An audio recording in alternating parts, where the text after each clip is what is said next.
തൃശ്ശൂരിൽ നിന്ന് 22 കിലോമീറ്ററുള്ള അതിൽ വടക്കേ സ്റ്റാൻഡിൽ നിന്ന് ബസ്സിൽ പോകാവുന്ന ഒരു ഡാമാണ് ഈ വാഴാനി ഡാം എന്നുള്ളത്. ഇത് പണ്ട് കാട് പിടിച്ചിരുന്ന സ്ഥലമായിരുന്നു. ഇപ്പോൾ അത് വളരെ മനോഹരമാക്കിയിട്ടുണ്ട്. ഞാൻ ആദ്യമായിട്ടാണ് ഈ വാഴാനി ഡാമിലേക്ക് പോണത്. വടക്കാഞ്ചേരി ചേലക്കര എന്നൊക്കെ വളരെ അടുത്താണ് ഈ ഡാം. ഇതൊരു പാർക്കിംഗ് ഏരിയ ആണ്. ഇതിൻ്റെ നല്ല വിശാലമായ പാർക്കിംഗ് ഏരിയ ആണ്. ഇവിടെ തന്നെ ടിക്കറ്റ് കൗണ്ടറും ഉണ്ട്. ഒരാൾക്ക് 20 രൂപ വെച്ചിട്ടാണ് ടിക്കറ്റ്. ഈ കാണുന്നതൊരു ആൽമരാണെന്നാണ് മനസ്സിലാക്കുന്നത് ഞാൻ. പാർക്കിങ്ങും എല്ലാം കൂടിയിട്ട് പാർക്കിങ്ങിനുണ്ടൊരു ചാർജ് അവർ എടുക്കുന്നുണ്ട്. പിന്നെ ഇവിടുത്തെ ഒരു പ്രത്യേകത എന്ന് വെച്ച് കഴിഞ്ഞാൽ ഇവർ ഗൂഗിൾ പേ ഒന്നുമില്ല. ഞങ്ങളിപ്പോൾ വാഴാനി ഡാമിലാണ്. ഈ വടക്കാഞ്ചേരി അടുത്തുള്ള മനോഹരമായ ഒരു ഡാമാണെന്ന് പറഞ്ഞ് ഞാനിപ്പോൾ വന്ന് കയറിയിട്ടേ ഉള്ളൂ. ഈ ഡാം കാണാൻ പോകുന്നേ ഉള്ളൂ. ഇതിനൊരു 700 ചില്ലാനം മീറ്റർ ഉണ്ടെന്നാണ് പറയുന്നത്. പൂർണ്ണമായിട്ടും മണ്ണുകൊണ്ട് നിർമ്മിച്ചതാണ്. 1962 നിർമ്മിച്ചതാണ് ഈ ഡാം. ഒരു 200 സംതിങ് ഹെക്ടേഴ്സിലാണ് ഇതിൻ്റെ റിസർവ് കിടക്കുന്നത്. ഒന്ന് കണ്ടിട്ട് പോവാം. ജസ്റ്റ് ഈ വഴിക്ക് പോയപ്പോൾ ഒന്ന് കണ്ടാണ്. വാഴ ഡാം കാണാൻ വേണ്ടി വന്നല്ല, പക്ഷേ പോകുന്ന വഴി കണ്ടപ്പോൾ ഒന്ന് കയറി. പക്ഷേ ഇപ്പോൾ ഇവിടെ വിശാലമായ കാർ പാർക്കിംഗ് ഉണ്ട്, ടിക്കറ്റ് കൗണ്ടറൊക്കെ ഉണ്ട്. ഒന്ന് കാണാൻ വേണ്ടി തന്നെ വന്നൊക്കെയാണ്. ടിക്കറ്റ് നിരക്ക് കാണാം. പിന്നെ ഇവിടെ മാരേജ് ഫംഗ്ഷൻ നടത്താറുണ്ട്. അല്ലെങ്കിൽ മാരേജിൻ്റെ ഫോട്ടോസ് എടുക്കാനായിരിക്കും. 750 രൂപയാണ് ചാർജ്.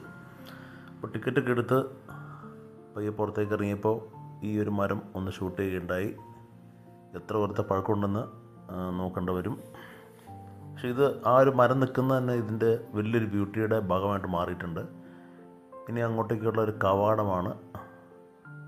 അതിൽ എഴുതി വെച്ചിരിക്കുന്നത് 1950s എന്ന് പറഞ്ഞ് എഴുതി വെച്ചിരിക്കുന്നത്. എനിക്ക് തോന്നുന്നു ഓപ്പൺ ആക്കി ചിലപ്പോൾ 1950s സമയത്തായിരിക്കാം. അത് അവിടെ തന്നെ ഒരു ക്യാൻറ്റീനൊക്കെ ഉണ്ട്, ചെറിയൊരു കടയൊക്കെ ഉണ്ട്.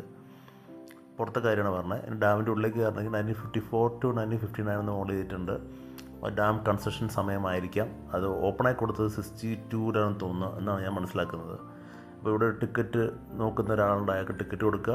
അത് കഴിഞ്ഞിട്ട് നമ്മൾ ഉള്ളിലേക്ക് കയറുമ്പോഴും അവർ അത്യാവശ്യം നന്നാക്കിയിട്ടിവിടെ പണിതിട്ടുണ്ടെന്ന് എനിക്ക് മനസ്സിലായിട്ടുണ്ടായത്. പീച്ചി ഡാമിന് ഒരു പ്രത്യേകത, അവിടുത്തെ ഒരു പ്രത്യേകത പോലെ തന്നെ ഇതിനും ഒരു പ്രത്യേകത ഉണ്ട്. രണ്ടും കമ്പയർ ചെയ്യാൻ പറ്റില്ലെങ്കിൽ രണ്ടിനും കണ്ടുപോകുന്ന കുറേ കാര്യങ്ങൾ രണ്ട് ഡാമിലും ഉണ്ടെന്നാണ് എനിക്കിവിടെ കയറി കഴിഞ്ഞപ്പോൾ മനസ്സിലായത്. വലിയൊരു ഊഞ്ഞാലുണ്ട്, അത് പുതുതായിട്ട് കണ്ട് കെട്ടിയിരിക്കുന്നതാണ്. ഇവിടെ ഒരു ഫുഡ് കോർട്ടുണ്ട്. പോകുമ്പോൾ തന്നെ നമുക്കിപ്പോൾ കാണാമല്ലോ. എല്ലാ ഫെസിലിറ്റീസും ഇവർ എൻ്റെ ഉള്ളിൽ നടത്തിയിട്ടുണ്ട്. ഇപ്പം ഞങ്ങൾ കയറി ചെന്നപ്പോൾ അവർ തീയിട്ടിരിക്കുകയായിരുന്നു. ഈ കരിയിലേക്ക് കൂട്ടിയിട്ട് അവർ കരിയില കത്തിച്ച് കളയുന്നുണ്ട്. അതായത് അവിടെ ഇപ്പോൾ മെയിൻ്റനൻസ് ചെറിയ രീതിയിൽ നടക്കുന്നുണ്ട്. വലിയ മോശമൊന്നുമില്ല. ഞാൻ ഈ പീച്ചി ഡാമായിട്ട് കമ്പയർ ചെയ്യുമ്പോൾ എനിക്കൊന്നും വാഴാനി ഡാം മെയിൻ്റനൻസിൻ്റെ കാര്യത്തിൽ ഫാർ ബെറ്ററായിട്ട് തോന്നുന്നുണ്ട്. ഒരു അത്യാവശ്യം ചെറിയൊരു കയറ്റം മുകളിലേക്ക് പോകേണ്ട. ഇത് ആംബി തിയേറ്ററിലേക്ക് പോകുന്ന ഒരു വഴിയാണ്. മുമ്പ് കണ്ട വാഴാനി ഡാം എങ്ങനെയായിരുന്നേ? കാടിൻ്റെ അകത്തൊരു ഇതോ അന്ന് ഡാം തുടങ്ങിയിട്ടുണ്ടായിരുന്നുള്ളൂ അല്ലേ? ആ, മുഴുവൻ കാടായിരുന്നു ഇവിടെ.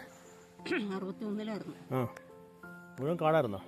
കാടെന്ന് പറയാൻ പറ്റില്ല, ഈ വനല്ലേ. അതാണ് ഈ കാടെന്ന് പറഞ്ഞത്. ഇതുപോലൊന്നും യാതൊരു ഫെസിലിറ്റിയില്ല. അല്ല, അതൊക്കെ ഇപ്പോൾ വന്നായിരിക്കും.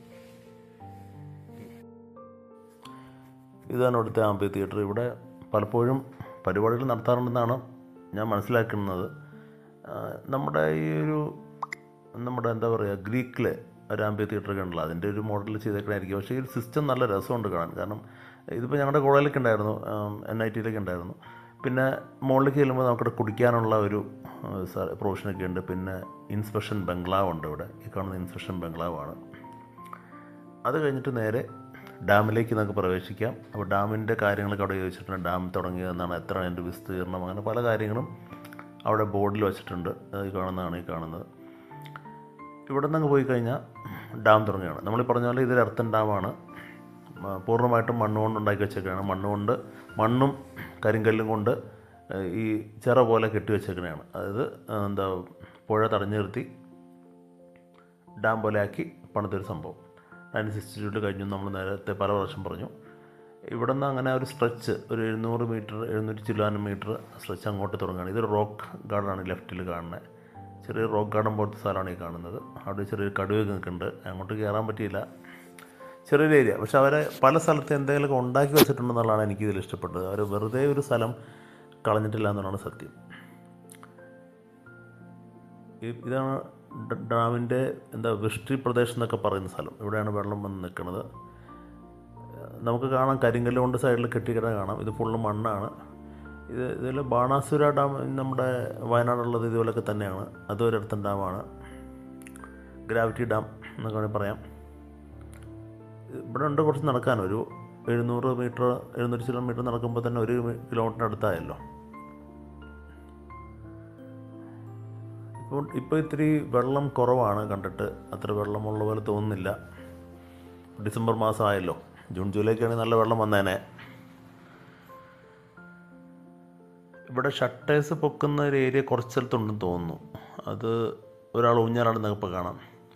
പിന്നെ ഇവിടെ വൈദ്യുതി ഉൽപ്പാദനം ഉണ്ടോയെന്ന് ചോദിച്ചാൽ എനിക്ക് അറിയില്ല, ഇല്ലയെന്ന് എനിക്ക് മനസ്സിലാക്കണം. ജലസേചനം മാത്രമാണ് ഇതിൻ്റെ ലക്ഷ്യം എന്നാണ് ഞാൻ മനസ്സിലാക്കുന്നത്. അങ്ങനെ ഒരു സംഭവമുള്ളതായിട്ട് എനിക്ക് തോന്നുന്നില്ല കണ്ടിട്ട്. കാരണം ബീച്ചിലാണെങ്കിൽ അതുണ്ട്, ഇവിടെ അങ്ങനെ ഒരു സംഭവം ഉണ്ടായിട്ട് മനസ്സിലാവുന്നില്ല, ഇല്ലയെന്ന് തന്നെയാണ് ഞാൻ വിശ്വസിക്കുന്നത്. പിന്നെ ഈ വഴിക്ക് നേരെ അങ്ങ് പോയി കഴിഞ്ഞാൽ തൂക്കുപാലം എന്നൊരു ഉണ്ട്, ചെറിയൊരു തൂക്കുപാലമുണ്ട്. അങ്ങോട്ടേക്ക് ഇന്ന് പോകാൻ പറ്റിയില്ല, കാരണം അത്ര നടക്കാൻ പറ്റാത്തൊരവസ്ഥയിലായിരുന്നു. ഞങ്ങൾ കുറേ യാത്ര ചെയ്ത കാരണം എല്ലാവർക്കും നടക്കാൻ പറ്റാത്ത കാരണം ഞാൻ തൂക്കുപാലം പിന്നെ കാണാമെന്ന് വെച്ചു. ഈ പാലം പോലെ അങ്ങേറ്റത്ത് കാണുന്നത് ഈ ഡാമിൻ്റെ ഒരു വെള്ളത്തിൻ്റെ പൊക്കം എത്ര ആയെന്നറിയാൻ വേണ്ടി. ഇതൊരു ആൽമരമാണ്, ചെറിയൊരു ആൽമരം അവിടെ ഉണ്ടായി വരുന്നുണ്ട്, അത് ഷൂട്ട് ചെയ്യുന്നേ ഉള്ളൂ. ഈ കാണുന്നത് വെള്ളത്തിൻ്റെ പൊക്കം എവിടം വരെ ആയെന്ന് അറിയാൻ വേണ്ടിയിട്ടാണ് ഉള്ള സാധനമാണ്. ഞാൻ ആദ്യം ഓർത്ത് നമുക്ക് നടന്നിറങ്ങി ചെല്ലാന്നൊക്കെ ഓർത്ത്, പക്ഷേ അത് നമുക്ക് റെസ്ട്രിക്ഷൻ ഉണ്ട്, നമുക്ക് ഇറങ്ങി ചെല്ലാൻ പറ്റില്ല. പൊതുജനങ്ങൾക്ക് അവിടെ പ്രവേശനമില്ല, അവിടെ സ്റ്റാഫ് മാത്രം ഇറങ്ങിയാൽ മതി. ശരിക്കും ഇത് ഡേഞ്ചറസ് ഏരിയയാണ്. ഇപ്പോൾ ആൾക്കാർ ചുമ്മാ ഇറങ്ങി അതിൻ്റെ വെള്ളത്തിലേക്ക് പോകാനൊക്കെ ചാൻസ് ഉണ്ടല്ലോ. ഈ അടി കാണുന്നത് ഗാർഡൻ ഏരിയയാണ്. ഒരു ഗാർഡനൊക്കെ നന്നായിട്ട് ചെയ്തിട്ടുണ്ട്. വാഴനി ഡാം എന്ന് പറഞ്ഞ് പുല്ലിൽ തന്നെ അവരുണ്ടാക്കി വെച്ചിട്ടുണ്ട്. ഇതാണ് ഞാൻ നേരത്തെ പറഞ്ഞ ഡാമിൻ്റെ വെള്ളത്തിൻ്റെ ഹൈറ്റ് അറിയുന്ന സ്ഥലം. ഇത് ഈ കരിങ്കല്ല് വെച്ചിട്ട് ഇങ്ങനെ ചെരിച്ച് ഇങ്ങനെ പണിത് വെച്ചേക്കുകയാണ് മണ്ണിൻ്റെ അപ്പുറത്ത്. അപ്പോൾ ഇത് എത്രയോ വർഷങ്ങളായിപ്പോൾ, 40-60 വർഷത്തോളം തന്നെയായി, 60 ചില്ലാനം വർഷമായിപ്പോൾ ഈ പണിയൊക്കെ കഴിഞ്ഞിട്ട്. പിന്നെ അവിടെ നമുക്ക് അടിയിലേക്ക് ഇറങ്ങി പോകാൻ സ്റ്റെപ്പ് ഉണ്ട്. ഇപ്പോൾ ഈ തൂക്കുപാലൊന്നും കാണണമെങ്കിൽ ഈ വഴിക്ക് ഇറങ്ങിപ്പോരാം. അപ്പോൾ ഞങ്ങളപ്പോൾ കാണാത്ത അങ്ങ് ഇറങ്ങി പോന്നപ്പോൾ ഇതിൻ്റെ അടിയിൽ വെള്ളം കടത്തി വിടുന്ന സ്ഥലം മനസ്സിലായി. ഇങ്ങനെ സ്ഥലമുണ്ട്, അതിൽ കൂടെ വെള്ളം ഇങ്ങനെ ജലസേചനത്തിന് വേണ്ടി പോകുന്നുണ്ട്. ഇവിടെ ഞാൻ നേരത്തെ പറഞ്ഞ പോലെ വൈദ്യുതി ഉൽപ്പാദനമില്ല എന്നാണ് ഞാൻ പിന്നെയും മനസ്സിലാക്കുന്നത്. ഇതെന്ത് ജനറേറ്ററാണെന്ന് തോന്നുന്നു. Something is there. ഇനി അങ്ങോട്ട് ഗാർഡൻ ഏരിയയൊക്കെ തുടങ്ങുകയാണ്. ഇത്രയൊരു ഏരിയ 200 ചില്ലാനം ഹെക്ടേഴ്സ് ഉണ്ടെന്ന് കണ്ട കേട്ട് ഇത് മൊത്തത്തിൽ. അപ്പം ഈ ഒരു ഏരിയയിൽ അവർ ഇത്രയും പണിയൊക്കെ എടുത്ത് ഇത്ര നന്നാക്കി വെച്ചെന്ന് പറഞ്ഞാൽ അവർ അപ്രീഷിയേറ്റ് ചെയ്ത് പറ്റും. അങ്ങനെ വെറുതെ കളഞ്ഞിട്ടൊന്നുമില്ല സ്ഥലങ്ങളൊന്നും, പല കാര്യം ഉണ്ടാക്കി വെച്ചിട്ടുണ്ട്. പിന്നെ ഇത്തിരി മെയിൻ്റനൻസ് ഇത്തിരി കമ്മി ഉണ്ടാവാം, പക്ഷെ എന്നാലും ചിലപ്പോൾ ആൾക്കാരില്ലാത്തതിൻ്റെ കാരണമായിരിക്കും. പക്ഷെ എന്നാലും കമ്പാരിറ്റീവ്ലി വളരെ ബെറ്ററായൊരു സ്ഥലമാണ് ഈ വാഴനി ഡാം എന്നുള്ള ഈ ഏരിയ. ഇനി ഞങ്ങൾ ഈ പൂന്തോട്ടം കാണാം എന്നൊക്കെ ഓർത്ത് പോവുകയാണ്. ഈ സൈഡിൽ കാണാൻ ഇത് തന്നെയാണ് പൂന്തോട്ടം. എൻ്റെ കൂടെ വന്നവർക്ക് ഇങ്ങോട്ട് നടക്കാൻ വലിയ ഇൻട്രസ്റ്റ് ഉണ്ടായിരുന്നില്ല, അപ്പോൾ ഞാനും പോകണ്ടെന്ന് ഓർത്താണ്. പക്ഷേ പിന്നെ പോകാൻ തീരുമാനിച്ചു. ഇതിൻ്റെ അടുത്ത് തന്നെ ഒരു സ്വിമ്മിംഗ് പൂളൊക്കെ ഉണ്ട്. സ്വിമ്മിംഗ് പൂള് ബീച്ച് ഡാമിലും ഉണ്ട്, പക്ഷേ ആ സ്വിമ്മിംഗ് പൂൾ ഞാൻ ഇതുവരെ കണ്ടിട്ടില്ല, ദൂരെ നിന്ന് കണ്ടിട്ടേ ഉള്ളൂ. അങ്ങോട്ടേക്ക് പ്രവേശനം ഏത് സമയത്തൊന്നുമില്ല, മിക്കപ്പോഴും അടച്ചു കിടക്കുന്നത് കാണുന്നത്. പക്ഷേ ഈ ഡാമിൽ വലിയൊരു സ്വിമ്മിംഗ് പൂളുണ്ട്. ഈ ദൂരെ കാണുന്നതൊക്കെ ഗാർഡനാണ്, ഗാർഡനിലേക്ക് പോകാം. അതിനുമുമ്പ് ഈ സ്വിമ്മിംഗ് പൂൾ എന്ന് കണ്ടിട്ട് പോകാമെന്ന് ഓർത്തിട്ടുണ്ട്. സ്വിമ്മിംഗ് പൂൾ എന്നുള്ള സ്ഥലത്തേക്കാണ് ഇപ്പോൾ പോയിക്കൊണ്ടിരിക്കുന്നത്.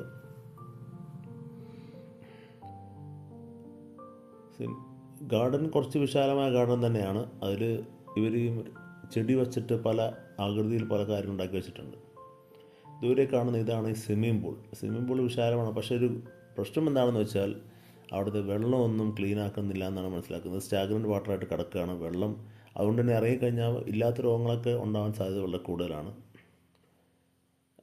ഇവിടെ ആരും ഇറങ്ങുന്നുമില്ല, ആ വെള്ളം ഇങ്ങനെ കിടക്കുകയാണ്. സ്വിമ്മിംഗ് പൂൾ എന്ന് പറഞ്ഞ് കിടക്കുന്നുണ്ട്. ഇത് ക്ലീൻ ആക്കിയിട്ട് കുറേ കാലമായെന്ന് കാണുമ്പോൾ തന്നെ മനസ്സിലാവുന്നുണ്ട്. എനിവേ ഒരു അമ്പലക്കുളം പോലെ ഒരു സ്വിമ്മിംഗ് പൂൾ എന്ന് വേണമെങ്കിൽ നമുക്ക് പറയാം. തിരിച്ച് ഗാർഡനിലേക്ക് തിരിച്ചു ഞാൻ ഒറ്റയ്ക്കൊന്ന് പോയി കണ്ടിട്ട് തിരിച്ചു വരാൻ തന്നെ ഗാർഡനിലേക്ക് പോകണം. ഇത് നമ്മൾ ബീച്ച് ഡാമിൽ ഇതേപോലെ തന്നെ സെറ്റപ്പ് കണ്ടിട്ടുണ്ടായിരുന്നു. മുകളിൽ കംപ്ലീറ്റ് ഇങ്ങനെ ചെടിയൊക്കെ വീണ് ഒരു കൂടാരം പോലെ കിടക്കണം. ഈ ഒരു പെണ്ണ് എത്ര കാലം മുമ്പ് നിൽക്കാൻ തുടങ്ങിയെന്ന് വെച്ചാൽ എനിക്കറിയില്ല. അവളവിടെ നിന്നോട്ടെ. പിന്നെ നമ്മൾ മുമ്പോട്ട് ഇങ്ങനെ പോവുകയാണ്. മുമ്പോട്ട് പോകുമ്പോൾ ഞാനീ പറഞ്ഞ പോലെ ഈ ചെടികളിൽ അവർ പല കാര്യങ്ങൾ വെട്ടി പല രീതിയിൽ വച്ചിരിക്കുന്നത് മനോഹരമായിട്ട് തന്നെ മനസ്സിലാക്കാൻ പറ്റും. പിന്നെ ഫുള്ള് മെഡോ റീജിയനാണ്. പുൽ തേടി വന്നാൽ തന്നെ അതിന് ഭംഗിയുണ്ടല്ലോ. ദൂരെ കാണുന്ന ഇടത്തുണ്ടാകുന്ന വെച്ചാൽ ആ മണ്ണ് പൊങ്ങിക്കണ കണ്ടാൽ തന്നെ അറിയാം. ഈ വെള്ളത്തിലൊന്നും ഒരു ചലനങ്ങളില്ല. അത് ഫൗണ്ടൻ ആയിരിക്കാം, ഫൗണ്ടനൊന്നും ഓൺ ചെയ്തിട്ടില്ല. പക്ഷേ നമുക്ക് പോസിറ്റിവിറ്റി കണ്ടാൽ മതി. ഇപ്പോൾ കാണുമ്പോൾ ആ ഭംഗി ആസ്വദിക്കുകയാണ് ഞാനിപ്പോൾ. അപ്പോൾ നടന്നു പോകാൻ കുറച്ച് ദൂരമുണ്ട്. പിന്നെ ഇവിടെ ഞാൻ ഒരു കപ്പിളിനെ കണ്ടുള്ളൂ. വേറെ ഇവിടെ ഞാൻ കേട്ടറിവിൽ വെച്ചിട്ട് ഇവിടെ കപ്പിൾസ് ഇപ്പോൾ ധാരാളം വരുന്ന ഏരിയ ആണെന്നാണ് പറഞ്ഞത്. പക്ഷെ ഞാൻ ഒരു കപ്പിളിനെ കണ്ടിട്ടുള്ളൂ. പിന്നെ ഈ കപ്പിളുകളിൽ ഒരു ഭയങ്കര പ്രശ്നമാണ്. കാരണം അവർക്ക് പോയി ഇരിക്കാവുന്ന സ്ഥലമില്ലാത്തൊരു അവസ്ഥയാണ്. ഇത് പരമശിവൻ്റെ ഇടയ്ക്ക് നിൽക്കുന്നുണ്ട്. അങ്ങനെ കാണാൻ ഒരു ഭംഗിയുണ്ട് ഇവിടെ നോക്കുമ്പോൾ. ഈ കപ്പിൾസിന് വേണ്ടിയിട്ട് ഇതാണ് വാഴ ഡാം എന്ന് എഴുതി വെച്ചിരിക്കുന്നത്. കപ്പിൾസിന് വേണ്ടിയിട്ടല്ല, സോറി, വാഴ ഡാം എന്ന് എഴുതി വെച്ചിരിക്കുന്നുണ്ട്. അപ്പോൾ കപ്പിൾസിൻ്റെ കാര്യം പറയുകയാണെങ്കിൽ അവർക്ക് പോയി ഇരിക്കാൻ ഒരു സ്ഥലം കേരളത്തിൽ വളരെ കുറവാണ്. കാരണം ഈ സദാചാര ഗുണ്ടകളും സദാചാരം ബാധിച്ച കുറേ ആൾക്കാരും ഉള്ള കാരണം കേരളത്തിൽ കപ്പിൾസിന് വെൽക്കം ഇല്ല എന്നാണ് ഞാൻ മനസ്സിലാക്കുന്നത്. പക്ഷേ വാഴ ഡാമിൽ ഇഷ്ടംപോലെ ഉണ്ടെന്നാണ് പറഞ്ഞത്. ഇന്നിപ്പോൾ ഒരാളെ ഞാൻ കണ്ടുള്ളൂ. അവർ വന്നിരിക്കട്ടെ, അല്ലാണ്ട് പിന്നെ കപ്പിളായ സ്ഥിതിക്ക് അവർക്ക് ഇരിക്കാനൊരു ഏരിയ വേണമല്ലോ. അത് നമ്മൾ ഈ കപ്പിളല്ലാത്തവർക്കുള്ള പലരുടെ അസുഖം ഞാൻ പല വീഡിയോയിൽ കണ്ടു. അപ്പോൾ വീഡിയോയിൽ മാത്രമല്ല, റിയാലിറ്റിയിലും ഉണ്ട്. അവർക്ക് കപ്പിൾ ആവാൻ പറ്റാത്ത കാരണം മറ്റുള്ളവർ പറഞ്ഞുകൊണ്ടിരിക്കുക എന്നുള്ളതാണ്. എനിവേ, നമുക്ക് ആ വിഷയം ഇടാം. ഇവിടെ ഇപ്പോൾ ഈ പറഞ്ഞ ഇങ്ങനെ പല ആകൃതിയിൽ ഇവർ ചെയ്തു വച്ചിട്ടുണ്ട്. ഇതെന്തായാലും ഒരു മെയിൻറ്റെയിൻ ചെയ്യണമെന്ന് കണ്ടാൽ അറിയാം, അല്ലാണ്ട് ഇങ്ങനെ ഇരിക്കില്ലല്ലോ. സോ ഇതൊരു രസമുള്ള ഒരു ഏരിയ ആയിട്ട് മനസ്സിലാക്കുന്നുണ്ട്. പക്ഷേ ഇതൊക്കെ എത്ര വർഷത്തെ അധ്വാനമല്ല വളർച്ചയാണെന്നുള്ളത് നമുക്ക് പറയാൻ പറ്റില്ല. കുറേ വർഷം കൂടി ഇത്ര വലുതാവുള്ളൂ. പിന്നെ ഒരു വെട്ടി വയ്ക്കുന്നുണ്ടെന്നുള്ള സത്യം. അപ്പം ഇങ്ങനെയാണ് ഈ ഒരു ഗാർഡൻ്റെ ഉള്ളിൽ പോകുമ്പോൾ നമുക്ക് കാണാൻ പറ്റുക. കംപ്ലീറ്റ് ഇങ്ങനെ വെട്ടി വെച്ചേക്കാണ്. ഇത് ഇപ്പോൾ കുറച്ച് കാലമായിട്ട് ഇപ്പോൾ നമ്മുടെ പുതിയ ഗാർഡൻസ് ഒന്നും ഇങ്ങനത്തെ ഒരു ഐറ്റംസ് അധികം കാണാറില്ല. ഇതൊക്കെ പഴയ ഒരു സിസ്റ്റമായിട്ടാണ് ഞാൻ മനസ്സിലാക്കുന്നത്. ഇങ്ങനെ ഈ ഒരു ചെടി വച്ചിട്ട് വെട്ടി വയ്ക്കുക എന്നുള്ളത് അതിനൊരു നല്ലൊരു ഭംഗിയുണ്ട്. നമുക്ക് എന്ത് ഷേപ്പിലും ഉണ്ടാക്കിയെടുക്കാം. പിന്നെ അതൊരു കല തന്നെയാണ്. ഇങ്ങനെ വെട്ടിയെടുക്കാമെന്ന് വെച്ച് കഴിഞ്ഞാൽ വെട്ടിയെടുക്കുന്നതിൻ്റെ ഒരു കലയാണ് അതൊക്കെ. അയാളുടെ കഴിവും കൂടിയിട്ടാണ്. ഇനി ഇങ്ങോട്ട് ലെഫ്റ്റിലായിട്ടൊരു ചിൽഡ്രൻസ് പാർക്ക് ഇപ്പോൾ തന്നെ വരും. അതായത് കുട്ടികൾക്ക് കളിക്കാനുള്ള ഒരു പാർക്കെന്ന് മലയാളത്തിൽ വേണമെങ്കിൽ പറയാം. അപ്പോൾ അവിടെ നമുക്കുള്ളൊരു വലിയൊരു പ്രശ്നം വെച്ചാൽ എന്തുകൊണ്ട് കുറച്ച് വലിയ ആൾക്കാർക്ക് കളിക്കാനൊരു പാർക്കൊക്കെ ഉണ്ടായിക്കൂടാ. അത് ഇപ്പോഴും നമ്മുടെ സംസ്കാരത്തിനുള്ളിലേക്ക് വരേണ്ടതാണ്. അതായത് ഈ പിള്ളേർ മാത്രം കളിച്ചാൽ മതിയോ, നമുക്ക് കളിക്കണ്ടേ? അപ്പോൾ അതിനുള്ളൊരു ഫെസിലിറ്റിയും കൂടെ ഇവർ ഇങ്ങനെയുള്ള ഡാമുകൾ ഉണ്ടാക്കേണ്ടതായിരുന്നു. അഡൽട്സ് പാർക്ക് എന്നൊക്കെ പറഞ്ഞൊരു പാർക്ക് ഉണ്ടാക്കുകയായിരുന്നെങ്കിൽ അതൊക്കെ ഒരു പുതിയ കൺസെപ്റ്റാണ്. പക്ഷേ അതൊന്നും പിന്നെ ഇവിടെ അത്ര കൊല്ലം കഴിഞ്ഞ് വരുന്ന എനിക്കറിയില്ല. അങ്ങനെ ക്രിയേറ്റീവായിട്ടുള്ള കുറേ ഐഡിയകളൊക്കെ വേണം വരാൻ. കുട്ടികൾക്ക് മാത്രം കളിക്കാൻ, ബാക്കിയുള്ളവർക്കൊന്നും കളിക്കാമെന്ന് പറയുമ്പോൾ തന്നെ നമുക്ക് വിഷമമാകുന്നു. നമ്മളിങ്ങനെ വീഡിയോ എടുത്തിറക്കുക, നമുക്ക് അവിടെ കളിക്കാനൊന്നും പറ്റില്ല എന്ന് പറഞ്ഞാൽ ഈ ആ പെണ്ണ് ഇപ്പോഴും അവിടെ തന്നെ നിൽപ്പുണ്ട്. അപ്പോൾ പോകുമ്പോഴും വരുമ്പോൾ നമുക്ക് അവളെ കാണാം. ഡാമാന്നോർത്ത് കയറിയതാണ്. ഡാം സിറ്റീസ് ചെറുതായിരിക്കാം, പക്ഷേ ഗാർഡൻ അതിമനോഹരമാണ്. ഒരു ചിൽഡ്രൻസ് പാർക്കും ഉണ്ട്. ഈ നാട്ടുകാർക്ക് വരാൻ പറ്റിയ ഏറ്റവും നല്ല സ്ഥലമായിട്ട് വന്നു കണ്ടപ്പോൾ എനിക്ക് മനസ്സിലായി. വാഴേണ്ട അവനെ പറ്റി ഇത്രയൊന്നും വിചാരിച്ചിരുന്നില്ല. പക്ഷേ ശരിക്കും അതിമനോഹരമായ ഒരു സ്ഥലമാണ്. I am signing off. Subscribe, share and like. Thank you very much.